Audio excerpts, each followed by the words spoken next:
it, but still.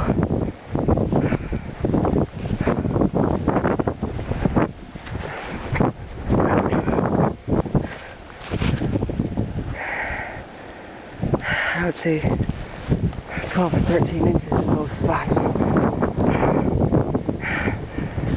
The wind is so much that it's just blowing snow all around, so some spots are higher than others. As you can see over here, this is only about 3 now, and then we're down to about 1.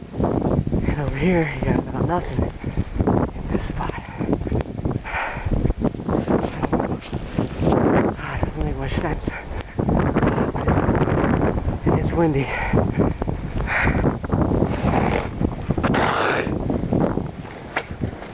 I just shoveled this about 15 minutes ago, and you already got about half an inch of snow filled in. It's supposed to show that it's still coming down. Please. Hey, open up. Open up. Oh my God.